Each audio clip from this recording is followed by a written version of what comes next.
Well, welcome back, everybody. It's been great seeing the chat and more questions in both Slack and in Zoom. I know people seem to really enjoyed all of the sessions. We're a couple of minutes early, so I wanted to pick up on some of the questions that people might have and ask in particular Mike to join me just now. Mike, do you want to answer some of the questions you picked up on and share more widely with the group that you saw in Slack? Mike, you're muted. Old chestnut.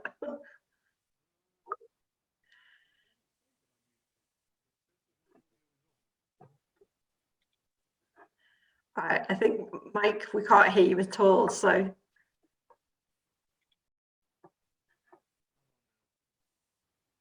No.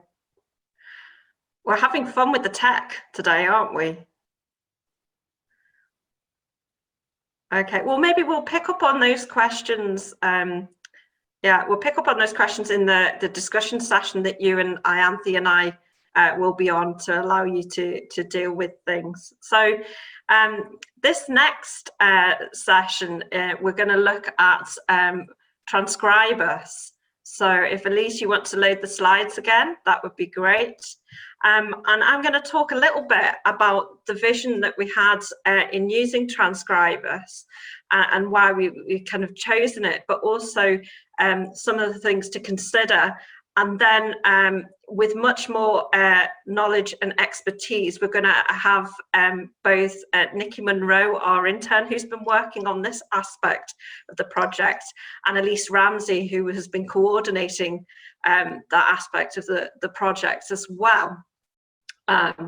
So in terms of deciding what we do in use of transcribers, one of the things as an archivist and a collections manager, you've got to recognise and absolutely understand that archive collections in particular have a complexity and a denseness. It's not about individual objects or individual pages.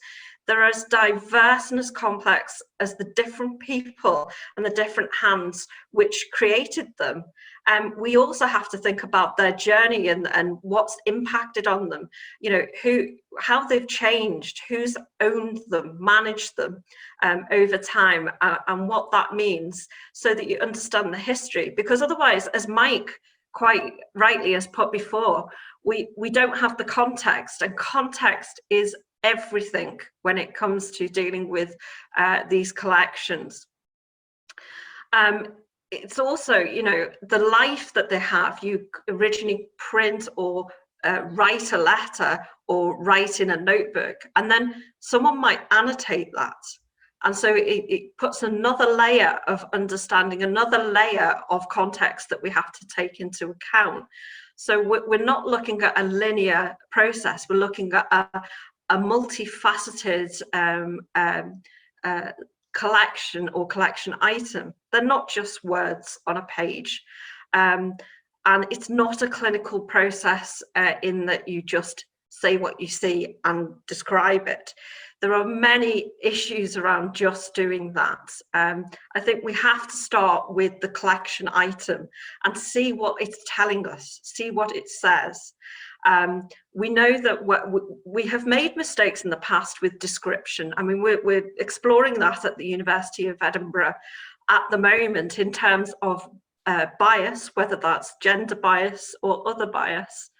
We're exploring how descriptions that maybe were written at a time where society found things acceptable that we don't now, how that bleeds into our descriptive metadata, and where we've inherited older lists and catalogues which just don't have the knowledge and they're not informed in the way we can do that perhaps now. So it's not just the words on a page, as I said, but the expression of an individual's thinking, of communication. So how do we unlock that richness you know, try not to impose our bias constantly on it, and we all are biased. And how do we allow that dive into research? The example that I've put up there is not from Lyle or session papers, but it shows, you know, a problem that we would have in just digitizing something and then making it available. It's in Gaelic, and you know, you can see that the writer has turned the page and written further to get more on it. It becomes multi-layered problems that we have. Can we have the next slide, please? So the other question we get asked, and I'm sure this is recognizable for many of you, is that, you know, surely everything's just digitized. And because you digitize something, it's therefore automatically accessible. So we have to, the amount of times we've been asked that, or why have you not digitized anything, is quite amusing, really. The manual process is often long and not funded by internal or external resource. So, excuse me, I seem to hear something, someone calling. I hope that stops soon. Forgive me for the extra noise that's being added. So, with everything not being digitized and accessible, we have to manage the technology expectations and think about how do we do this. The manual process is long, and it's not often funded by internal or external resource to open up these collections, while we have cataloguing archivists and we have people who are working on collections to actually unfurl the richness of these kind of collections. Is not something that is sexy enough at times for funders to consider, both internal or external. We have to manage those technology expectations in terms of what can we do. This recognition is about that digitizing isn't enough. It's fine to, you know, photograph everything and put it on particular platforms, but what about the richness in that image? What is the context of that? Searching and understanding is required, and how, as everybody you know, would recognize, you know, in a constrained resource environment, you are asked to look at existing systems, platforms, without introducing another layer of a system to be managed, another thing to be managed that, you know, might not have sustainable resource. And sustainability is another aspect of what we need to consider. How do we get this data out? How do we manage those collections and make sure that it's not just a one-off that won't be able to be sustained later? Can I have the next slide, please? So we've got our lovely team. You've met Elaine and Elise in their fantastic presentations earlier on, and you will be meeting Nikki in a moment. So we have to consider our global environment, and this past year has really brought home that you know, having digital access to collections, whether that's digitized content or born digital, is really important. In the environment that we work in at the University of Edinburgh, our students and staff are all over, you know, are from all over the world, and we need to think about the access that we provide. You know, that access just by making something digital is not the same as physically connecting with collections. So how do we replicate or that experience for a researcher? We also have to consider that not everyone's an expert at paleography, so just putting up an image of Lyle's notebook isn't necessarily providing access to it. And we need to also make sure that that collections knowledge is there. We said at the beginning about the importance of this is not about the technology alone, it's about valuing those skills and people who have collections knowledge. It's about connecting in that archival skill, that librarian skill, to using these tools. And we must remember that that's what they are. So we need the humans along with the technology that we have. So I'm going to pass over next to Nikki, who's going to explain his experience of working with transcribers. And Nikki, it's over to you. Thanks, Rachel. So hi there, everyone. Yeah, just to introduce myself, my name is Nikki Munro, and I've been interning on the editor project, and I've been working with transcribers on the Lyle collection. Next slide, please. So I have a connection with Edinburgh University. I graduated from the MSc program in Book History and Material Culture in 2020, and I'm now a librarian working in Newcastle. Now I actually came onto this project from quite a unique position. I previously volunteered on the Lyle collection as a transcriber, and I was transcribing the indexes to the notebooks into a Word document. So although I was familiar with the collection, I haven't actually used transcribers. Next slide, please. So I'll just talk a bit about the outline of my talk today. So firstly, how we approach the project, then a bit about my process, my work in numbers, then I'll talk a bit about the pros and cons of using transcribers, and conclude with some final thoughts about Lyle. Next slide, please. So yeah, how we approach the project.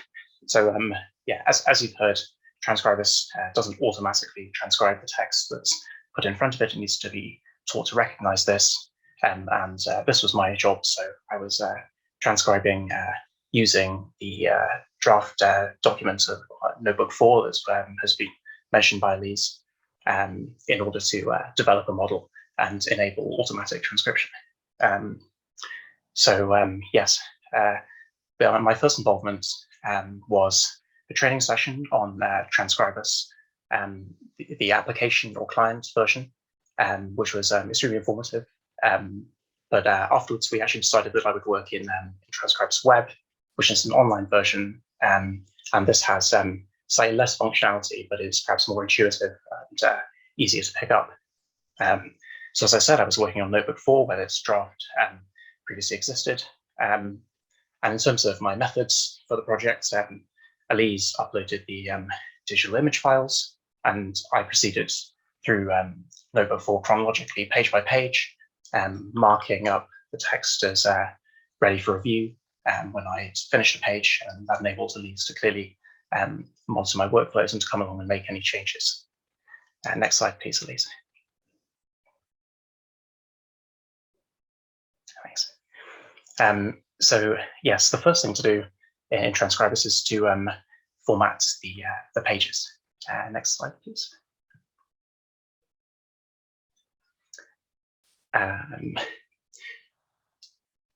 Excellent. So as you can see here, this is one of the pages from the notebook, and these grey lines underneath the text are the baselines. Now, each of these baselines corresponds to a text field, and these need to be accurate in order to input the text. Transcribers actually does this automatically, but a lot of the time the baselines need to be corrected. So for example, it might not have picked up a particular piece of text that you want to transcribe, and you need to go into the baseline formatter and make sure that all of the text you want to record is underlined. And next slide, please. Thanks. So the next stage is to proceed with the transcription, adding tags for abbreviations, misspellings, words that are unclear, etc.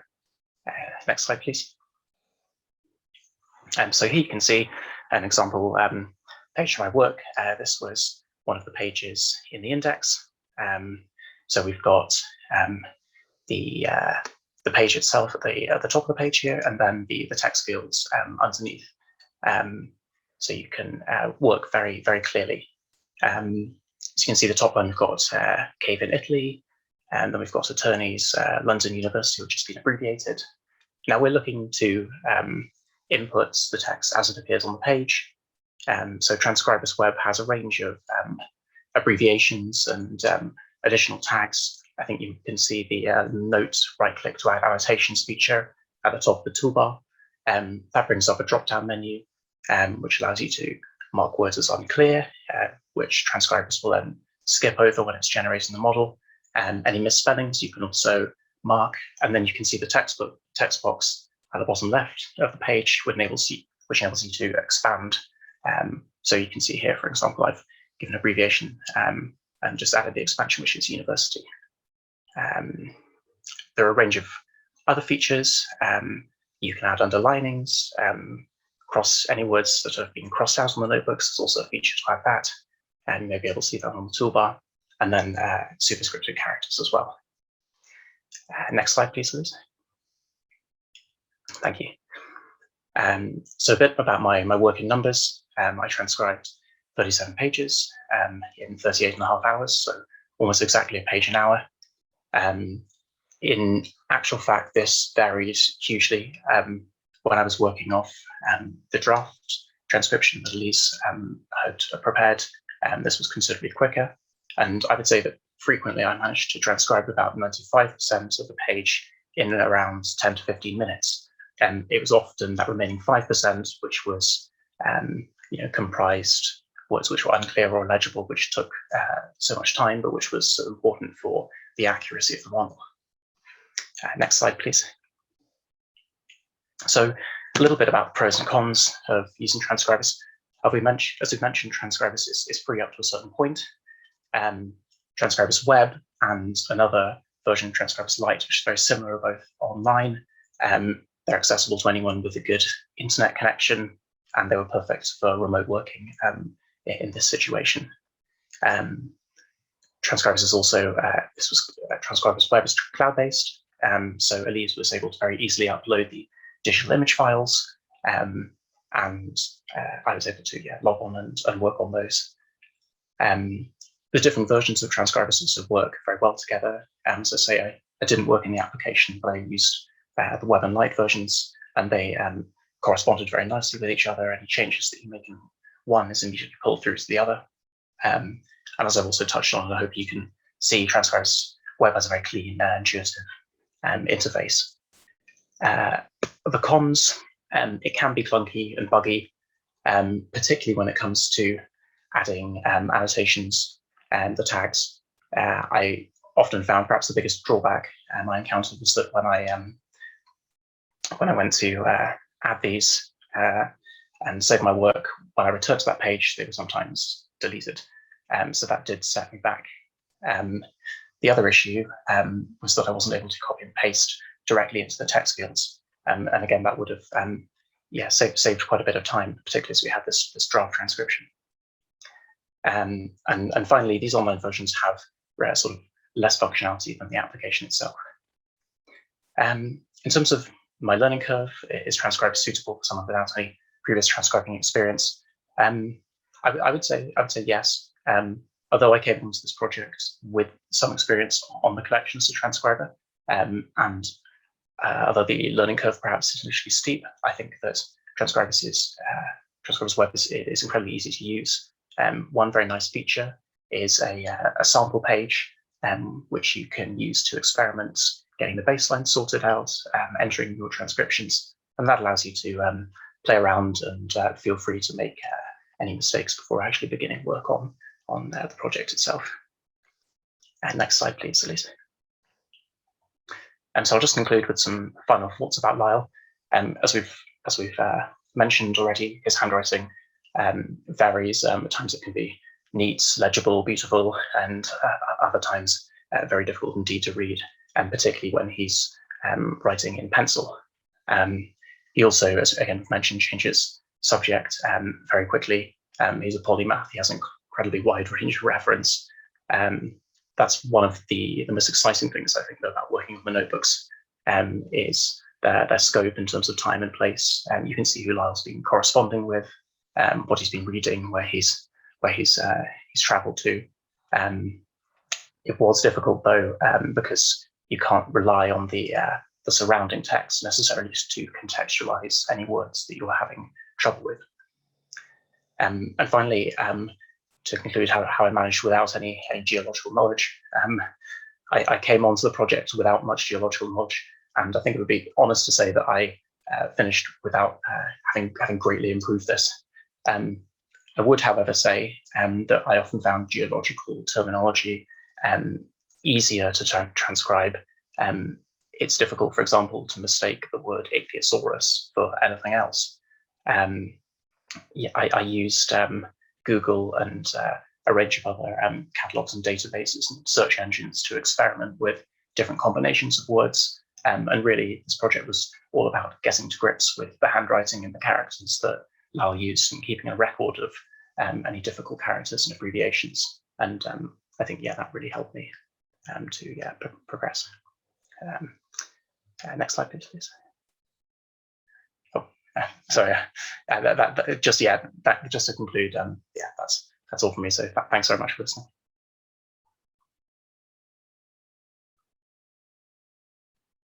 Thanks very much, Nikki. That was brilliant, really, really well spoken, and I think it gives you an idea of the work that you've done and the incredible,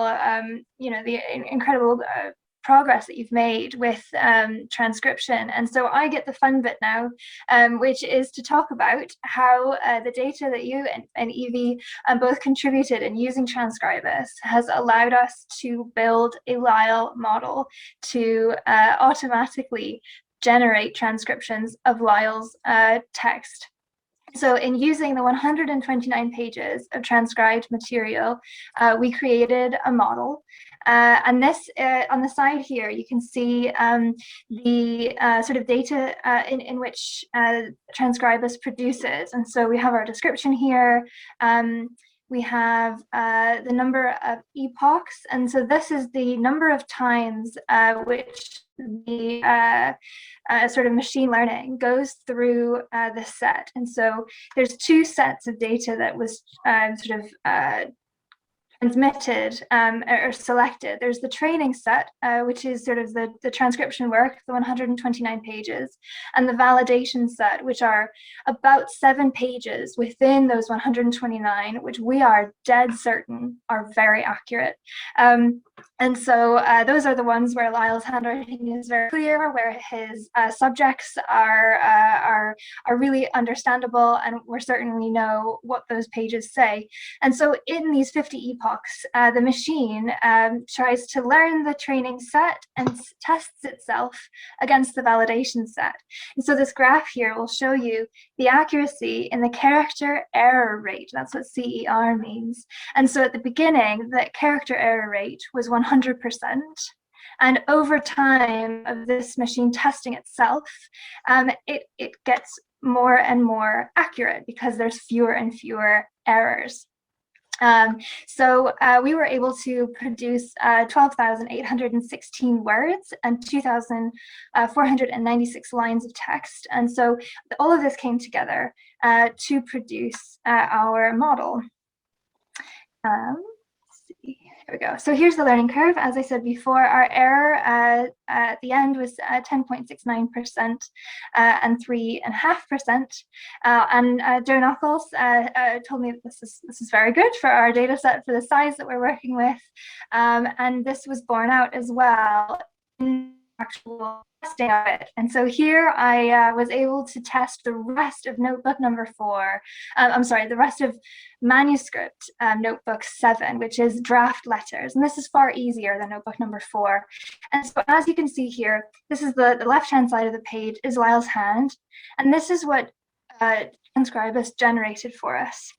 And so I would call most of its mistakes spell check. And they are relatively easy, sort of low-hanging fruit edit.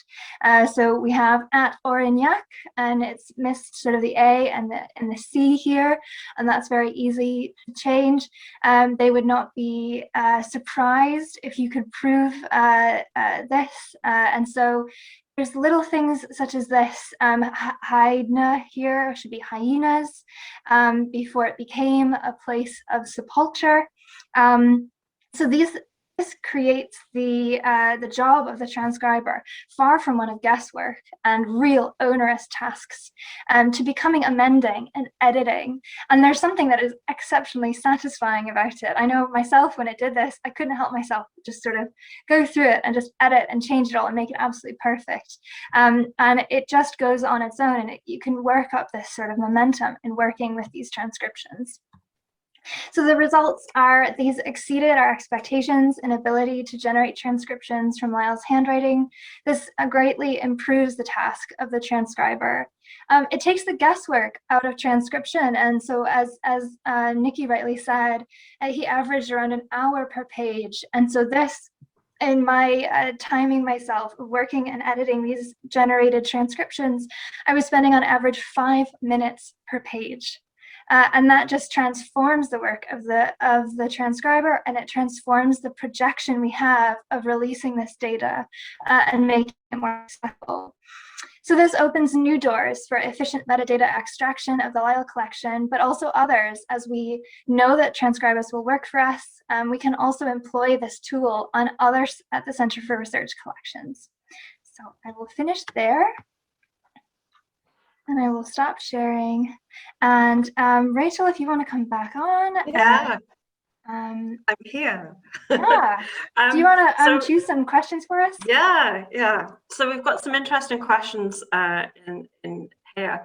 I'm going to start with the one that's just the most recent question from Aaron, which is every digital humanities team has a different process for addressing the nebulousness or uncertainty of certain words or terms that can't be comfortably confirmed with 100% confidence, and so the interest in how we mark or notate those occurrences within the Lyle project. I don't think we've got a bank of all the words that we're not sure about as yet, but like Mike was showing with the editor tool, there's potential there for us marking up. The fact that, as Elise has just described, you can go in and you can edit and change, it means the tool's still learning. We can still improve the tool. It's not a fixed thing at all. Elise or Nikki, do you want to come in at all?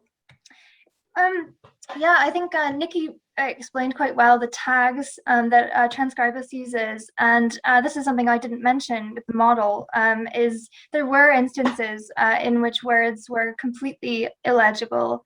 Often they've been worn away with time, and so perhaps they were more readable when Lyle wrote them.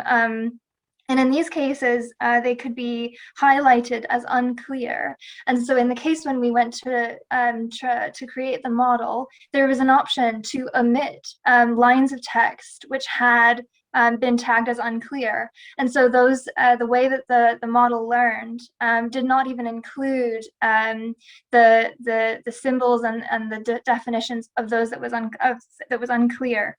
And so it certainly isn't, it pushes it down the road a bit, and hopefully the machine will also help us to read those unclear messages.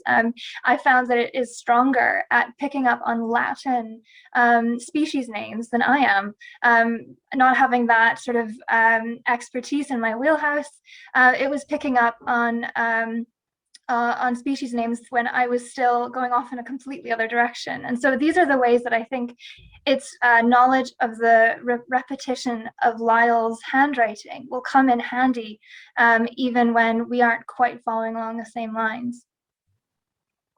There's some good questions. Elaine's responded about the knowledge of geological, and I know Nikki alluded to not having to have that absolute knowledge about geology, but it's fair to say that both you and Lorraine, Elise, let me start again, you and Elaine, Elise, have genned up and are working with our academic colleagues to understand more of that collection, and the density of the project that Elaine described this morning, requires that beyond what we do. But the opportunity by using this and having that wider project work, the opportunity to connect with research agendas, with our researchers who have that expertise, opens up again as we get the richness of things.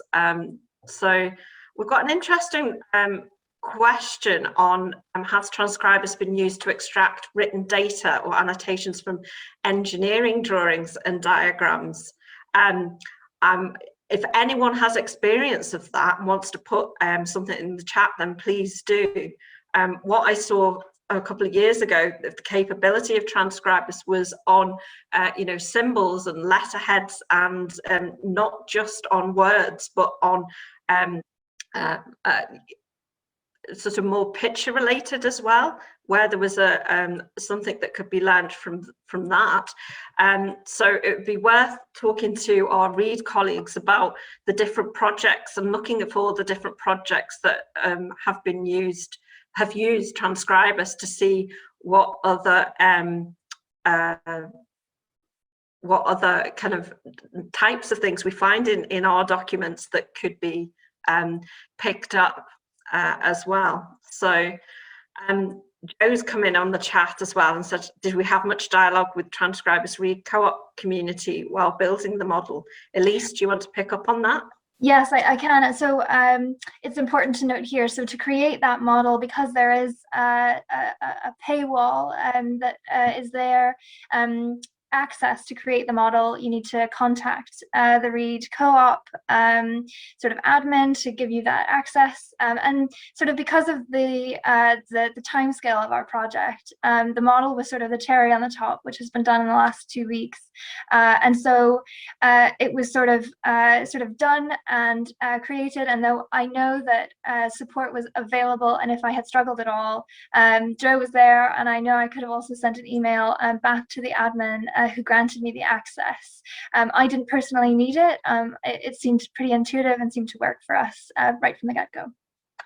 I think it's fair to say that there's some things we learned that we can feed back into the community as well. I think that's one thing that we really like with our various systems we use and things that we actually being part of a community-led process is really, really good and really supportive and of benefit. So it's not just about taking the technology and working with it in an isolation. Like today, it's about bringing people together and talking about it and seeing if it works. Let's see, with one more. Oh, okay. Wondering how you dealt with sketches or drawings in Lyle's notebooks. I'm not sure we've dealt with that issue just yet. Nikki, do you want to hit on, I know you saw, how did Transcribers deal with text in different orientations? Yeah. So yeah, I think Transcribers would usually pick up text. It didn't pick up any drawings or illustrations or anything like that. And sometimes like the text would be kind of intertwined with the drawings, in which case, yeah, there was still like Transcribers still picked up on that, and it was possible to transcribe it. But where like a text was mainly comprised of illustrations or drawing, and I tended to skip that as it was more difficult to align the baselines properly, and to move on to a page where there's more text. And I think this goes as well to, like, we were building the model, and so the speed with which you were going was your priority, and so moving on to a page with more text and fewer diagrams was our priority. But in a longer setting of a project, using Transcribers, we'll come up with sort of our approach to the drawings, because that visual language is really important with the Lyle collection. I think it's certainly something to feed back into the community, and as we described, it's not finished. It's that iterative process where we have more to learn and more to do. So there's something to feed in. We've got a question here. We'll take this as the last question, which is: does image quality affect the efficiency of Transcribers and moving from digitizing fragile material and microfilm? my understanding, and I'm sure Joe can comment on this, and we've got a comment there saying the image quality affects the efficiency. But I have also seen where it has dealt with lower image qualities quite well as well. It's the bulk of the material that matters, you know, in the same or similar hands, that to allow you that training of a model to have that baseline and then build up the model from that, that I think is the important thing, rather than having super high, you know, quality images. If you're coming, I have seen it being used with microfilm captured images as well, where microfilm has been digitized. So I think being part of that community, that experimentation of where this can go, is the really exciting thing as well. Where, you know, where can we go with this? How can we feed back to improve and develop these tools is really important. Not just from a development perspective, but also, you know, from an archive and library perspective as well. So thank you very much, everyone, for your questions. They've been really, really great. I think we're going to move on to our next session now. And thank you to Elise and Nikki for your contributions. That was really great. I'm going to ask Ianthe Sutherland and Mike Bennett to join me again. The next half hour, we're going to have two quickfire sessions on different aspects of managing these things. Initially, we'll be talking about digital collections management, because we're, you know, working in this digital sphere. We've got digital output from doing this. And then we'll ask our colleagues from the US who have been part of the project, so Jim and Lauren and Randy, to join us to talk about digital history projects and their experience of managing digital history projects. So Ianthe, I think when we were thinking about this, we were wondering about digital collections management isn't just about digitization, as I said earlier. Neither is it just about you finding space on a server for the stuff that we've kind of generated. It's about access as much as anything, as well as sustainability in the digital preservation of stuff. So I wonder whether you wanted to say a few words. I should introduce you as our digital library development team manager at the University of Edinburgh as well. The manager of the clever ones. Some of the clever ones. Yeah, so it's really important, you know, we have all this wonderful and rich content, and as been brought up quite a few times already, if we don't have the right metadata against it, or contextual ways of searching for what you're looking for, you can't actually get to it. So it's really worth taking all the effort to get that information so that you can access these wonderful resources. And that's becoming quite a priority for us, because we want these things to be discoverable, and we want new and exciting ways to engage with the content of all the wonderful and unique items that we have. And it is a challenging problem, but you can see we're doing the best that we can to get with it, to get to the content and let people find it. Now we have collections from all different areas. We have collections that are in the archives, we have collections that are in the museums, we have more relevant collections, but we also have to think about digital preservation in the history that we're creating now. So for example, the institutional history, how do we keep the history of what's going on now? So an example I've been thinking of recently is, in 20 years time, when we look back on the pandemic, what records would people like to find on information about that, and are we keeping them in a way that they would be accessible and discoverable by people at that time? What else? But all these clever things that we're doing, we want to apply it as much as possible to everything that we can to expand the access. And every single time we use these tools in a clever way and feed back into these models that we use, we're getting better and better at it, and we want to apply it to more and more collections. That's great, Ianthe. Yeah, it's interesting, as we've worked with each other over the years, it's that the value that I find of working with your team is And again, it's not about just us as archivists or librarians, and it's not just about having the technology. It's about bringing those two things together.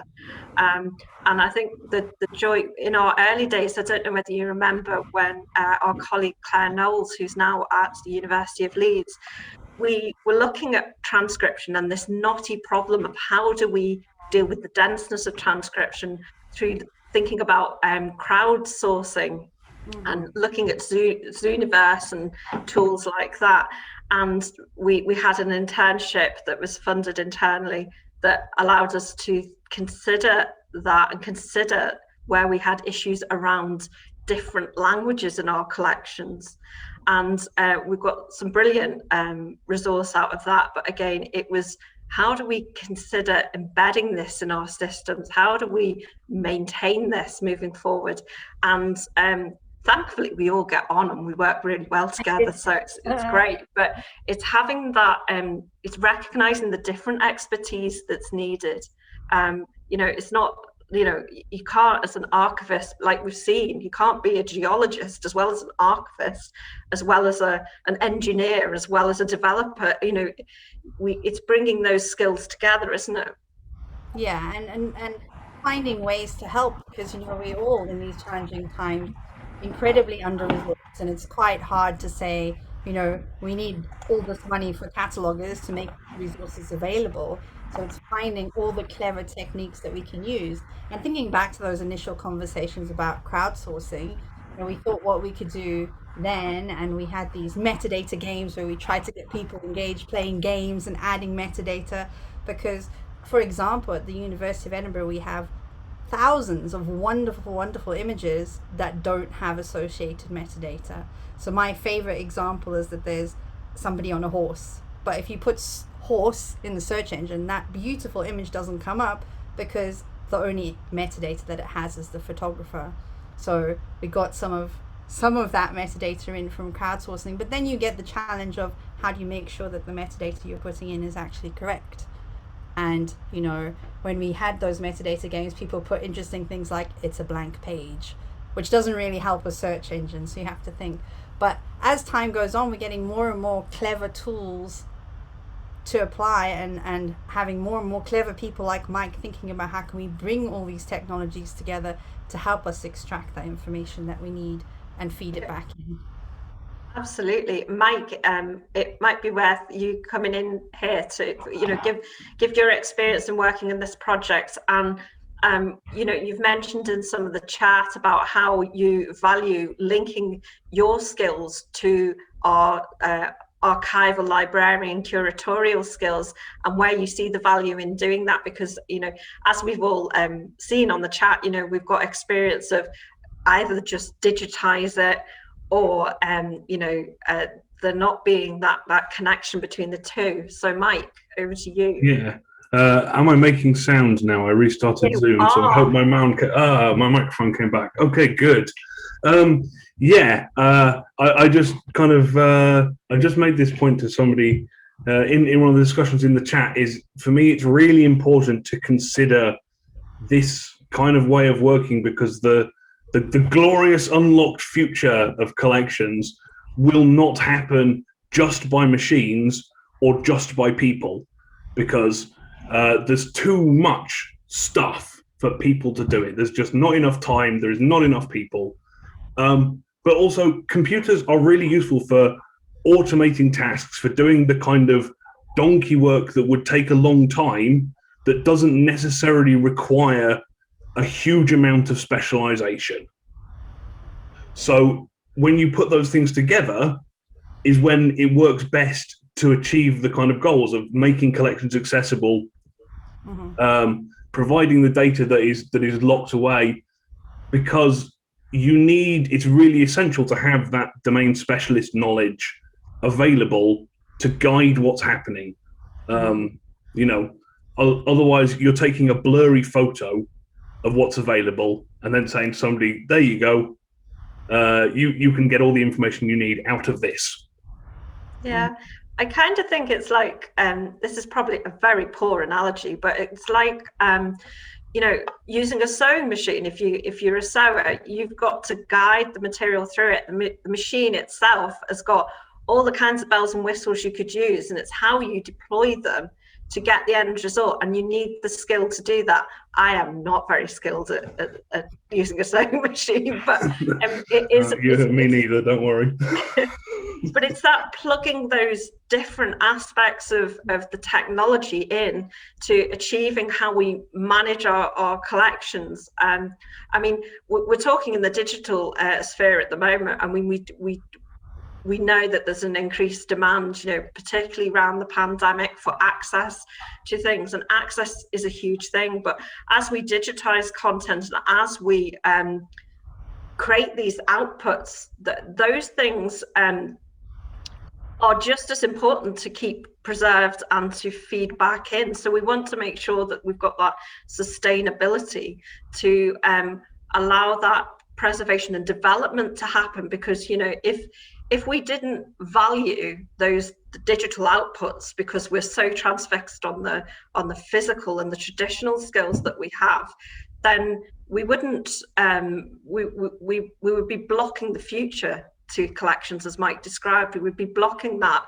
ability to open things up. And I get quite vehement about saying about the access to collections should be very democratic, and it should be universal, so that we understand. The other aspects of this is I have worked with my team in thinking about language and how language is used. So both the tools allow us to explore that a little bit more from the very heart of the collections, whether and then, as Mike has described and I mentioned earlier, contextualize this. And it may be that in managing those digital collections, we're able to open up these tools to researchers to feed their knowledge in as well, you know, whether we're considering bias or particular research interest in a subject area.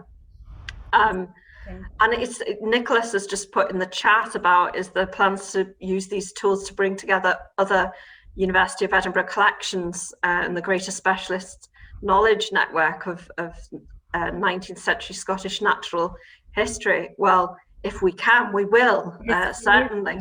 So my kind of from a technical perspective here, my hope is that by making this data easily available and enriched, it will make it easier for research projects to happen, for other things to happen that will then go out to the wider specialist community, you know, not just inside the university necessarily. Because something Rachel just touched on, which is about the importance of not ignoring the digital and of opening up collections, making the access democratic. I think it's really important because also a big consideration, certainly from our side, is you can't always know who the consumers of your collections are or what they want to do with them. So there are people who maybe will look at something like the Court of Session papers from a legal perspective and say, okay, I'm interested actually in the really domain-specific presentation of this with all of the associated knowledge. You might have somebody from computational linguistics come and say, wow, fantastic, here is a resource of printed text dated over several hundred years. I can take this in and use it to analyze how language has changed. And I don't really care about the particular content of the text. It's the fact that there's this huge body of text available allows me to do this research. And you can't always know about what people might want to do with the collections.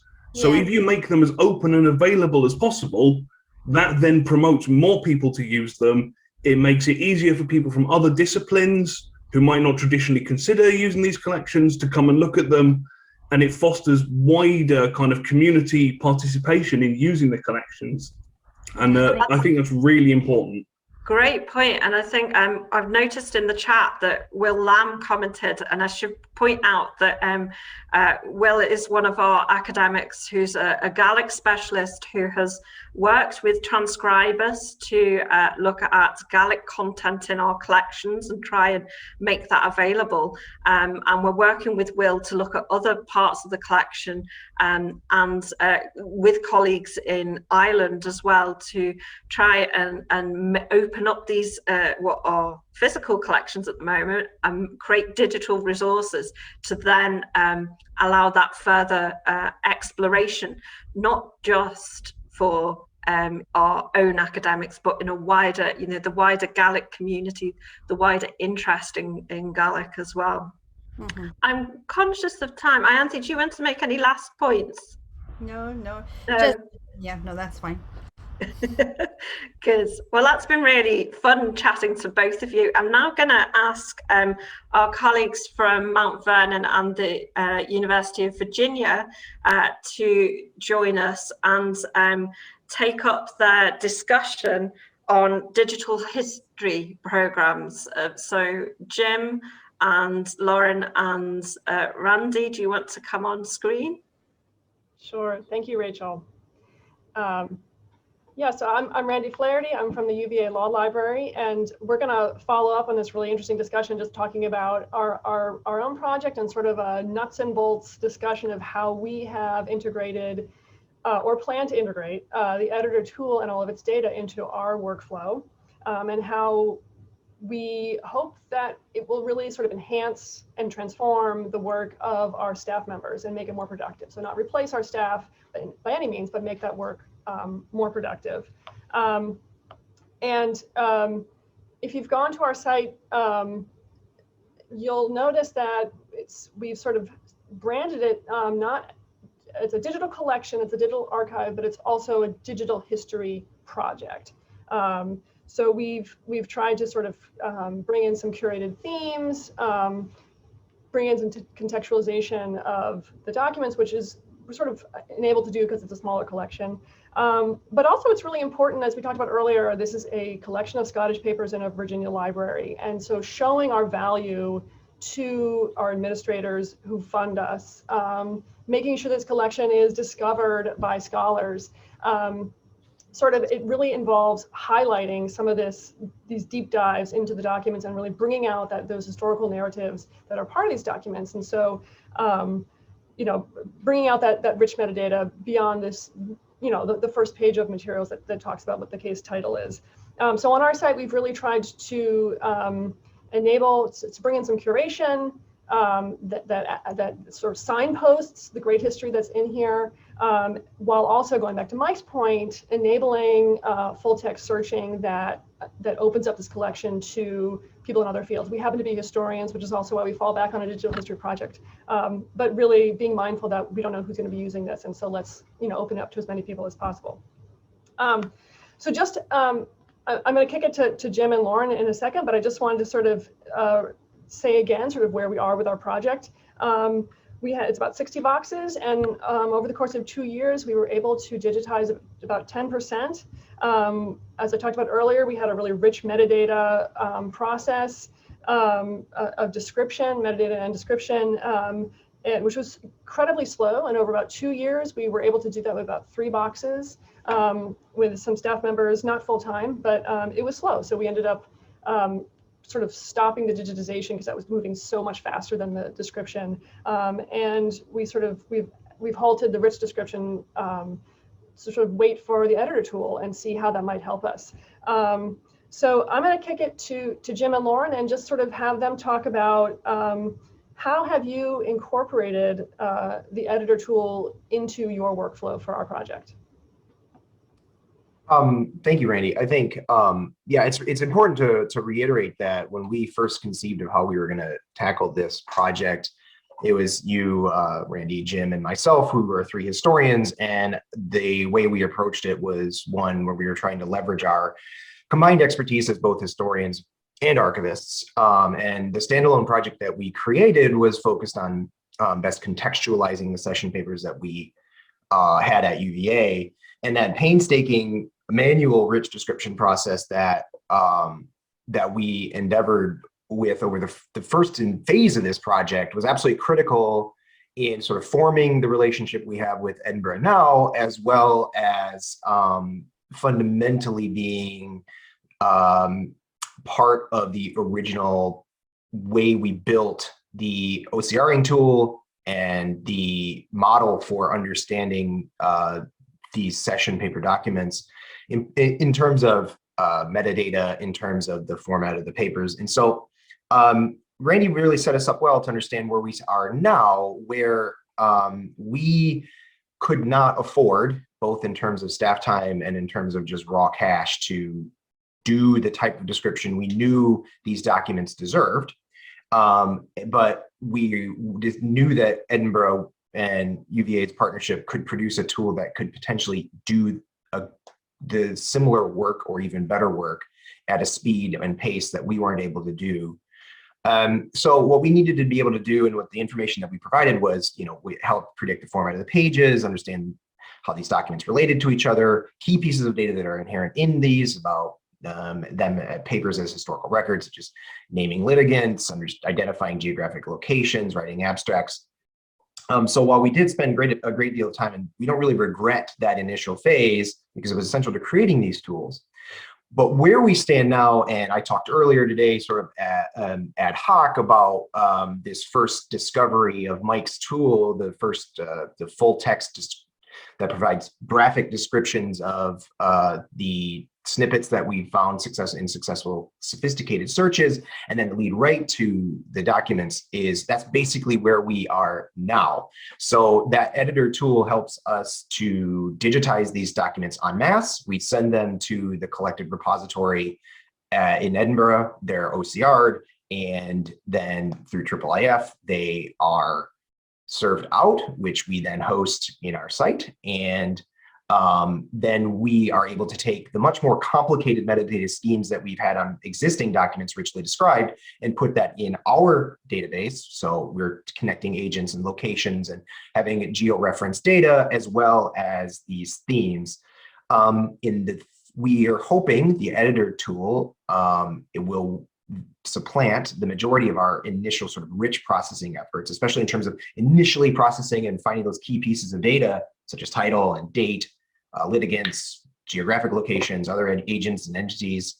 But it's critical to note that we think that we sort of view this as part of a hybrid iterative editorial process that combines computer-assisted work with the human curation and vetting. It's sort of like what Rachel was saying with the Stowing machine. We have to sort of guide it through. We know that these documents have to have a human curation part of it to make them as valuable as we think.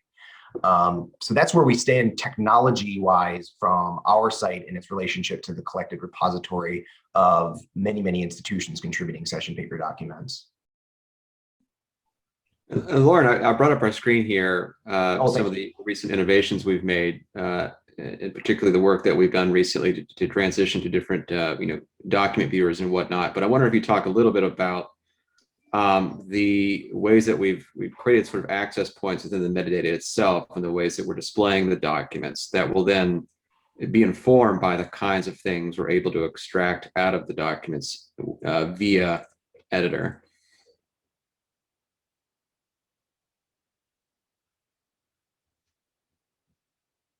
Did you want to expound on that, or are you prompting me to continue?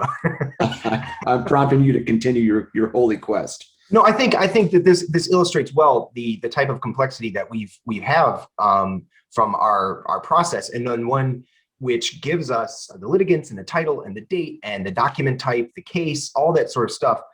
That was painstakingly created. We know, or we're relatively confident that in the future, much of this work will be supplemented or initially done with computer assistance. And I think that really allows us to screen through these documents in terms of being able to digitize them, which is the easy part, and then rely on the tools that we've collectively built together to open up not simply access to the text, but an understanding of these as a large historical collection that represents a lot of very different ways of understanding the past. Well, and I think it's a good point. And one of the things to point out when we're talking about where we were and where we're going, initially when we began the project, the idea is that we were going to serve out digital copies of these papers as compound PDFs via our Drupal website. And we actually started that. We were in the process of digitizing. We created those compound PDFs, but some of them were just too bloody big that our site couldn't handle it. That's right. And that was a very frustrating, I think, for all of us involved, because we were trying to figure out how, we could actually get these materials out there. And, they were OCR, so they had a text layer, but then, as part of working with Edinburgh, and part of the importance that led, I think, the development of Mike's work, is that we made the decision that instead of hosting the images ourselves, we would actually send them across the Atlantic via, the cables running under the sea, so that they would be hosted on Edinburgh's Luna server and be able to process the OCR that way. And then, eventually, what you're seeing here on the screen is both an example of how a document currently displays on our site, but also the underlying Luna server data that we use to pair a digital image and call it back into our website. And then you can see there snippets of the full text as it appears, so that ideally, and we're having a bit of technical difficulty with our site today, because of course we are, but you'll see when we do a full text search on our site, this kind of snippets show up as well. And so that you can begin then to figure out ways, or figure out where you want to go in the collection, and find, here Virginia, of course, because we're from Virginia, or Kelp, because that's Lauren's favorite.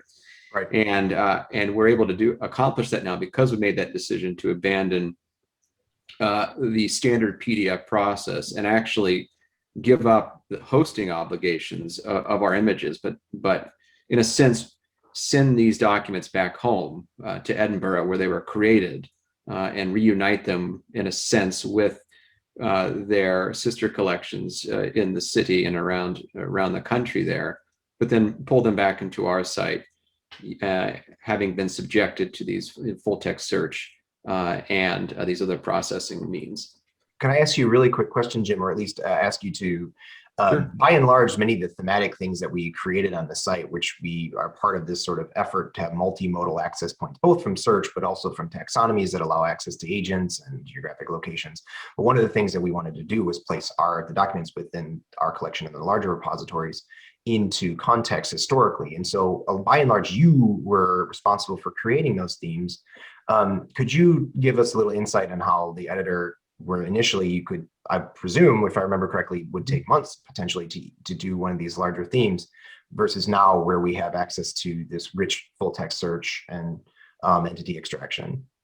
Yeah, I mean, it's a great question, because as you rightly said, and Randy said earlier, that, one of the big things we wanted to do was find ways to get folks interested in these materials, because, on the surface, they can be intimidating. You're not quite sure why you want to look at them. And it takes effort to sit down and read through materials to understand their import and value at times. And if you got the time to do that, super. And fortunately, I did in my position there at UVA Law as a postdoc a couple of years ago. But what we decided to do when we built essentially what has become SCOS 2.0, the site that you now see, we wanted to start beginning to build essentially curated collections and curated themes that would allow or encourage people to focus on different concepts or historical moments that we saw in the collection. Because as Randy said, three of us are historians, and so we're very attentive to that kind of stuff. And in particular, since my work focuses on Scotland and America in the late 18th century, I'm thinking about these questions all the time. And so I began to think about ways that we could organize the material and to create thematic elements, and to create thematic elements that not only were representative of the materials or the subjects of the cases themselves, but then were consistent with current scholarship. And so, for example, looking at things like Jacobite legacies, the ways in which the fallout from the uprisings in 1715, 19, and 45 created legal consequences that spanned into the 18th and 19th century, looking at the significance of family litigation. I was able, over the course of months, I think, because again, we were largely reading these, sitting down reading these cases one at a time, able to come up with about, I think, 18 or so curated themes, and we have metadata fields where we can assign cases to these themes so that they will show up and you can access them, which is very cumbersome. I mean, I think we came up with some great stuff. I'm very pleased with the stuff we came up with, but there's things that were always in the back of my mind that were missing. We didn't have one on India, for example, and Scotland had a profound role in India in the 18th and 19th centuries. We didn't have one with the West Indies, and there has been a lot of important scholarship by folks both in the UK and in North America focusing on Scotland and the slave trade, and Scotland investment in India, and the reciprocity between West Indian derived wealth and the expansion of landholding and capital investment in Scotland in the 18th century, to say nothing of the connections that implies for the North American colonies in the United States in that same period. And occasionally we get lucky because that would be readily evident from the document title. Somebody would be, part of the East India Company, or someone would be of Jamaica, something like that. But in a lot of ways, you really had to go back through and read these things very carefully to figure out where that they might fit. What we've been found with the editor tool now, and especially the full text search that we've adopted and incorporated into our site, which will only get better with the tool, with the interface that Mike has now developed and that Evie showed earlier, is that within a matter of about 6 hours, I was able to build 3 new case themes, including India, including the West Indies, including one dedicated to the York Buildings Companies, which was kind of like the Enron of the 18th century. It just blew up in the South Sea bubble, and there was litigation about it for the next 80 or 90 years. We see that into the early 19th century. So it expedites, I think, our work as historians and archivists and folks who work in special collections. It enables us, as I said earlier in my presentation, to not entirely bypass several steps, because again, the human element is critical here, and none of this works without people. But it allows us then to get to this kind of work that I'm interested in particular, in figuring out how this all fits within an 18th century, 19th century context, and how we, again, as historians, but also archivists, librarians, digital humanists, can push conversations about the past forward in ways that folks might not have anticipated had they opened up a box of these records and sort of were turned off because they looked intimidating. But now, using these new workflows, we can open these up to a much greater degree than we did before, and faster. Yeah, and I think we can probably sort of repeat what Risa said, our dean, when she was describing the potential value of these collections. And one of the things that really gets us exciting is when we get the actual words of an individual who would not normally appear in the historical record. These are, poor people, women, these people that just, because of the nature of documents, the nature of how things are preserved and who's valued when these things are created, it's hard to find these things. And all of a sudden we're finding verbatim the words that they would give as depositions. And I think it really compounds the fact that we're providing really one fantastic primary sources in a sort of unexpected way, and potentially dry legal documents that, when you want to whip up something just for this conference, you can say, oh, here we go. Here's something about India. And then all of a sudden you have a wealth of information that allows you to confirm the value of this collection yet again. I'm mindful of time, but maybe just as a way to conclude, Lauren, you can sort of speak about how the questions you're looking at as you're thinking about getting data from the editor tool and then incorporating into your data entry landscape, which is in Drupal, and how that will interact. So yeah, really briefly, as we said, that this is still very experimental, and we're implementing technologies weekly at this point. But the hope is that much of, and in fact, in reality, a lot of the full text and a lot of the snippets and all that sort of things is fully live, and we take through IIIF into and IIIF into the site now. We haven't worked out, Mike and I haven't worked out how I would take the data that we create in Editor and bring that into Drupal. I believe it's possible. I mean, of course it is. So really what we would need to do is figure out what Mike's data looks like from the editor, and how then do we create the API or whatever tool we're going to create to bring that data over to our stuff and crosswalk it into our metadata scheme. So I think that's all really sort of basic stuff. It just has to be built, and we just have to have a knowledge of the platforms we're using, and then, you know, make sure that the metadata schemes that happily we built as an ensemble team will work together in the future. And I don't think that that's too far off, especially once that we're really confident that the editor is doing what we expect it to do, which I think we've already demonstrated. It's there, if not almost there. And it's something that we just are ready to jump into. It's just crosswalking metadata. Thank you. I think that does it for us. So we're going to kick it back to Rachel for some conclusions of the day. That was great. Thanks very much to all of you. And it's really, you finished with my favorite, Lauren, which is crosswalking metadata. I just love a bit of crosswalking metadata. We aren't bound by our standards. It's about bringing them together, isn't it? That's right. So there is a question from Darren about how you guys might use the transcribed data in other expansive ways, such as visualizations, rich mapping, text analysis. And I certainly can see you know, that's one of the things with Mike's tool and with Transcribers, what comes out, you can then play with it in so many different ways. Yeah, you know, and I think one of the things that was really sad when Jim's postdoc came to an end and he was hired by someone else and we don't get to keep him around all the time, was one of the biggest dreams of him as our postdoc was he wanted to do a lot of these prosopographical and geotagged heat maps. And we do have that to some extent. When you go to the cases, you can get an idea of where these the documents reference in terms of places.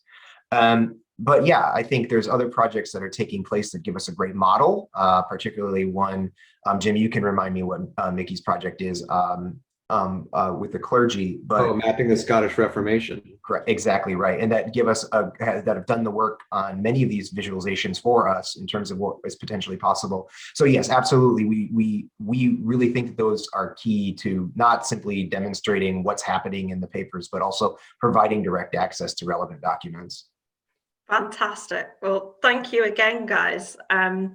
At this point, we've got a short while left, and I've been asked to reflect on today. And firstly, I mean, I am taken aback at how engaged everyone has been, not because we didn't know, you know, what we were trying to do was a good thing, but really how interested and what a great community there is here around things. The questions that have been posed have been from the technical aspect right the way through to the collections and their denseness and their richness, through to how we can make use, how do we connect into research, what matters societally as well. So the potential of these things, I think, has come across today, not only from what we've been able to say, but also the questions that are coming out of this. And that's what we hoped for, I think, in setting up this workshop, is that it was a conversation. It was a two-way thing where we would be able to learn from yourselves as much as from you know, what we could share, which is, you know, we're amazed by what's happened, but, you know, nothing's ever perfect. So it's having that flexibility to be able to experiment and try. And I hope one thing that has come across is by working together with colleagues in different institutions and, you know, the amazing, you know, colleagues from both Edinburgh and from the University of Virginia and Mount Vernon, And when we've had fun doing this, we seriously have, and you know, having fun when you're at work is quite a treat, isn't it? I mean, not that we don't have fun, but it's when you bring like-minded people together that you want to just be able to make something happen. There's an energy to it, which I think is really appreciated in what we do. I think also, I think one of the things we have learned from doing this is that nothing's perfect in presenting online either. So I think I'd like to thank everybody for being amazing in terms of dealing with the technology as well. So Mike is offering, if you've got any questions about part of the images, the OCR, the annotations workflow, then feel free to ask Mike in the Slack channel. Equally, ask anybody else about the collections, about the thinking behind what we were trying to do to get them out there, and not being, you know, developers like Ianthe and Mike. How did we connect into that to enable these tools to be taken forward? So I hope everybody's enjoyed today and learned from it. Because of the scale of interest, we weren't able to set it up so we could have everybody come for the next 2 days, and we do apologise for that. But this is only the beginning. This is not, you know, as I said earlier, a one-off event that won't have legs beyond it and have impact beyond it. We aim that this is a start of something. And I can see that the many different ways these tools can be used to support the work. And we saw in the chat earlier points being made about it actually bolsters what we do. It makes the case for what we do when resources are tough. It demonstrates the need for all of our roles in this. And I think finally, it's for me to thank all of you for engaging with us and for coming along. As part of that is sustaining over 4 hours the ability to listen to us, to share your experiences as well. That's been really enlightening and fun to be able to see all our colleagues doing that. I'd like to thank all our presenters, and I'm going to name all of them. So I would like to thank you, our colleagues who welcomed us at the beginning.